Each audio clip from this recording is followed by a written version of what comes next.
Hey folks, Papa Boris here, playing some more leaders. We're up against Faith CF. Let's get this full screen going here. We have the Manipulator, the Jailer, and the Vizier. Faith takes the Vizier. I do love the Vizier quite a lot. But it's a good one, and it makes sense to grab it first. Makes your leader super slippery. It's a little bit risky to step my leader up, because then the enemy leader can shoot way up. But on the other hand, there's no like Wanderer or anything else out here that, or like Protector that could get to my leader super quick. So I think I'll still step up. And then we'll start with the Manipulator. I think it can be very helpful to move things. It's not quite as like game breaking as the Clawmaster or the Illusionist, who can pull up or swap places, but still I think it's very strong. And the Jailer is, a good safe bet, but we're gonna grab the Brewmaster because I just really enjoy being able to move things. And maybe it would have actually made more sense to put the Manipulator here and the Brewmaster here, because then the Brewmaster could move the Manipulator either here or here. As it is, whichever side of the Manipulator I put the Brewmaster on, I can't move the Manipulator in that direction.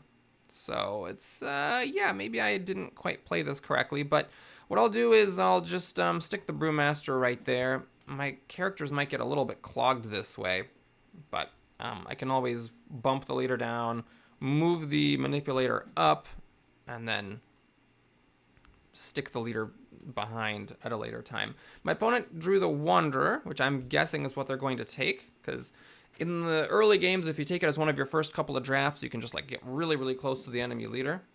And my opponent might have, an early checkmate in mind here, putting their leader here and having the Wanderer out and about. I actually could end up in quite a bit of trouble here. All right, we got the Nemesis. Now, the Nemesis is an interesting one because it's pretty bad, but on the other hand, the Nemesis could allow me to, chase the leader who's really up here. Another option is I could take the Assassin, stick the Assassin near the enemy leader, and try to make the enemy leader run away. Without the leader, my leader is pretty, without the enemy leader being here, my leader is pretty safe. We also could do like a weird move. I could Brewmaster the Manipulator here and pull the Manipulator up, or pull the leader up a square. If this was the Clawmaster, I could actually have checkmate, or the Illusionist for that matter. And then I could like do the Nemesis. And then, like, if the leader tries to run, I can chase it with the Nemesis. The problem is that the leader can move 2 spaces. If my opponent didn't have the Vizier, that actually would be really cool, because the leader could only move 1 space, and the Nemesis could catch up to it. But if the leader moves 2 spaces and the Nemesis moves 2 spaces, the Nemesis can't actually move on his own turn. Yeah, I think what I'm going to do is we're gonna be a little bit frisky here. We're going to move the Manipulator here, then use the Manipulator to draw the leader in, like this. And then I'll tuck my leader behind here. And we're going to recruit the Assassin. Now, you might say, well, my opponent has the Vizier, so what's the likelihood I actually get to touch him with the Assassin? And the answer is not very high, but I do have some synergy here. The Brewmaster can give the Assassin a kick. My opponent has gone all offense so far, and is now going to have to retreat with the leader. So, yeah, this is, maybe a chance to pull something off. Now, my opponent did get the Hermit and Cub, which I'm pretty sure they're going to take. That's going to give them 2 pieces, and they're going all out. They're really trying to just hammer in on my leader here, who's in danger of being suffocated at the moment.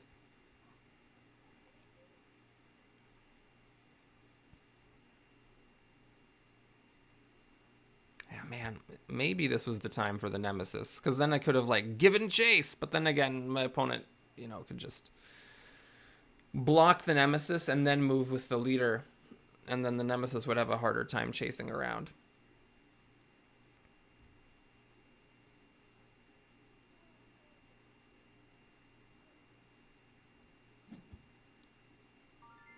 Okay, so my opponent did not take the Hermit and Cub. They took the leader, or the Nemesis, which I think is definitely a mistake. I think the Hermit and Cub was the way to go.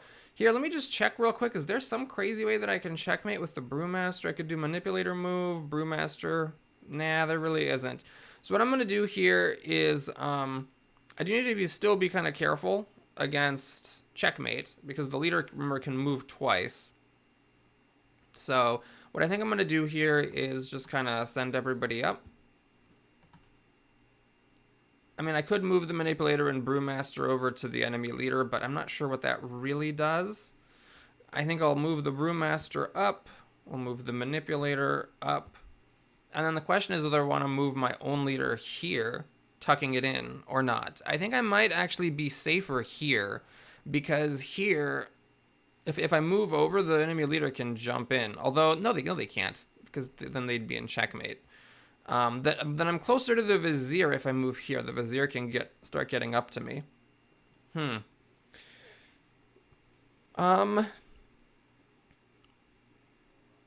If I move the leader here, the Nemesis can run, or I could just have my leader not move. I could just not move my leader, and it's pretty toasty. I'm just gonna keep the leader there, keep it centralized, increase my options, and we're gonna grab the Hermit and Cub. We'll put the Hermit here because the Hermit can actually threaten checkmate. As for the Cub, well, I can just put it here, and then I have most of a wall going to protect my leader, and I've got this like little air pocket to breathe with. Yeah, I think I'll try that. We'll give that a shot. All right, my opponent got a bruiser, which is actually quite good because it can batter down my wall. But this would be the the last thing that my opponent drafts, so it'll be a little bit of time before my opponent can actually get the bruiser down here. My opponent doesn't have anything that would help him move the bruiser more quickly. No pronoun, unfortunately, for Faith. Could say she because it is, a woman's name. On the other hand, that looks like a guy monk, so who knows? How much time do I have? Oh, I have 2 minutes. Okay, I was worried that with my commentary, I was taking too much time thinking about stuff, but I think we're okay. Honestly, my opponent is just in a little bit of a pickle, but because of the vizier, they can just zip the leader out, and it's fine. That's not gonna... No, that's not gonna cut it, my friend. Unless you put the vizier in front. They have to put the vizier in front now to stop my manipulator from just pulling the leader down and then one-shot KOing with the assassin. I think what the leader was here, right? I think over here would have made more sense. Kind of hide behind the vizier a bit, give some distance between you and the assassin. Yet my opponent notices their mistake, and they undo that move. Although, okay, they still live. Here is fine. They could then just block with the vizier, but no, they find my move. Hey, good job. And then they bring the vizier up.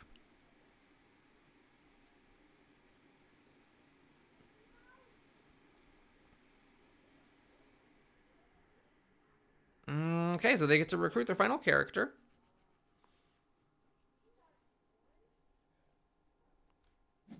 And it is the bruiser. Makes sense. So now, let's see. We're definitely gonna, have the assassin give chase. And we'll have the hermit give chase. Now, the bruiser doesn't even have to do any bruising. The bruiser could just walk down here now. There's a limit to how much this air pocket strategy is going to work for me. I could shift everybody over, like hermit, brewmaster, illusionist, and cub, and then try to kind of keep the air pocket thing going. But I think I need to be a little bit more aggressive than that. I'm gonna let the wanderer get up to my leader, because I think if I don't have enough pieces chasing the enemy leader, I am just not going to be able to ever checkmate. Now the question is, do I want the brewmaster to give the hermit a kick? That would allow the vizier to come over on this side. That I'm not 100% sure about. But maybe if I could pull the cub up and then have the leader... Oh, I messed up. I can't undo that anymore, can I? Yeah, because I needed to move the cub. I should have maybe... If I was going to do this, I should have moved the illusionist up first, then the hermit, then move the cub. I think I'll still move the illusionist. I'll still let the wanderer come in here. But I think maybe brewmastering here would be a little bit aggressive, because if I brewmaster the hermit up and then the vizier comes in here, it gets a little bit dicey to stop the checkmate from the wanderer and the hermit. Like if the wanderer comes in, then the cub can move up and the leader can move up. Yeah, I'm going to end the action phase there. And we'll just kind of see what my opponent does. The leader is sort of an open space, and can't go into this middle column. So it may be a little bit tricky for the leader to evade my assassin. Okay, so the leader's just kind of running away, which makes perfect sense. So we'll give chase with the assassin here. The assassin does do a pretty good job of cutting the leader off. Now the leader can't jump the middle lane and can't go into the middle lane because the illusionist is there. The question is whether I'm able to make a move and move up with the illusionist also. Not the illusionist, sorry, the manipulator. Because if I move the manipulator up and move the brewmaster up, then the brewmaster can give the manipulator a kick in here, and that, or up here, and that can give me a lot of flexibility in pulling at the enemy leader. But of course, the question is, will I be able to get the enemy leader before the enemy pieces get mine? Once the bruiser steps here, my hermit is no longer able to easily get forward. I think this is the time we're going to go for it. I'm not going to calculate this all the way. If I lose, then I lose. But, you know, this is the kind of risk you got to go for here. We're going to go up, and we are going to go up again. We'll move up with the cub, and we're going to tuck the leader here, which allows the Nemesis to move.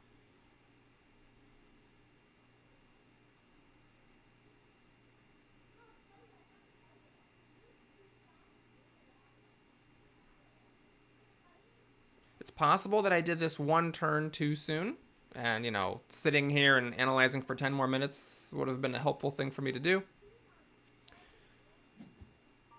And so now the question is, can I move up the illusionist? And I think if I move up the illusionist, or sorry, the manipulator, I run into some hot water, because then the vizier can step in here, and then mate is threatened with the wanderer and the vizier just both sliding down, and I can't really avoid that. So we'll end the action phase here. Or hang on a second. I actually am not moving with the manipulator, so I might as well move the Nemesis up. This way I at least have the chance to move the cub here and move my leader here, which gives me one more turn that my leader can run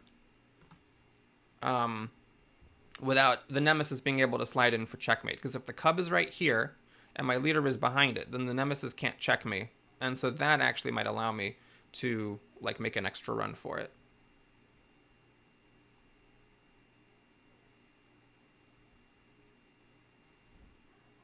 So the real question here is, how many more moves is it going to take for my assassin and hermit to cut the enemy leader off? Because the leader can run in here, and then it's going to take me 1, 2, 3 moves to get it with the assassin.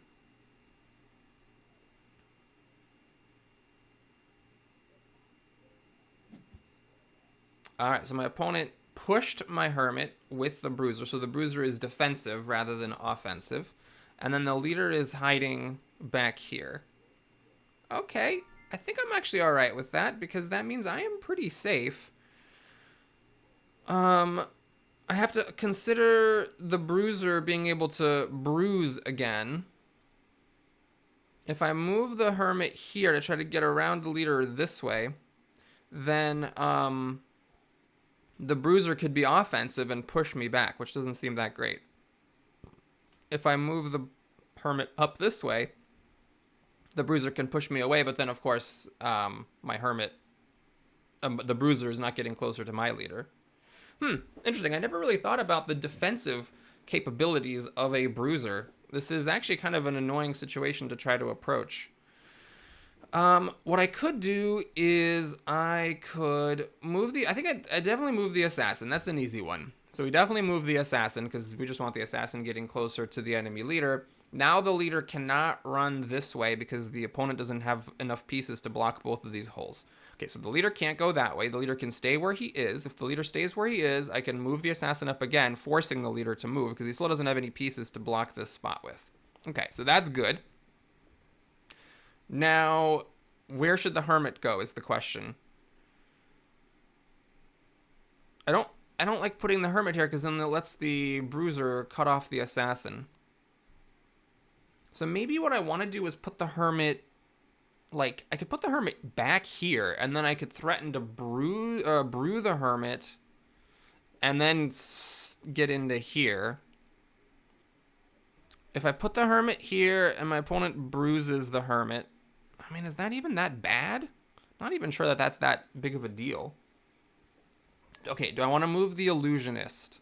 Sorry, the manipulator. Because then the vizier can get in, threaten, checkmate. I really still think I don't want to move the manipulator.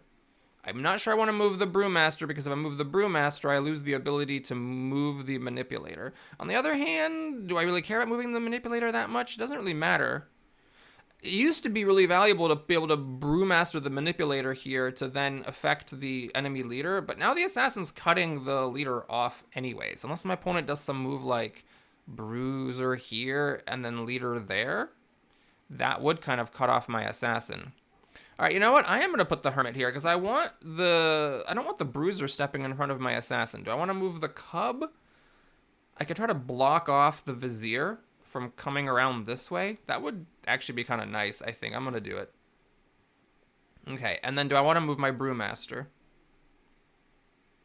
Well, I think I could put the brewmaster here, right? This is a fine place to put it, because then I can still brewmaster the hermit this way. Yeah, I think I'm going to go for it. And then the manipulator needs to stay, and the Nemesis needs to, and the leader needs to stay because I don't want the Nemesis to move. We'll try this. I don't know if I'm doing this right or not at all, but the idea is that my king is now safe because my opponent didn't keep pressing matters with the vizier or with the bruiser.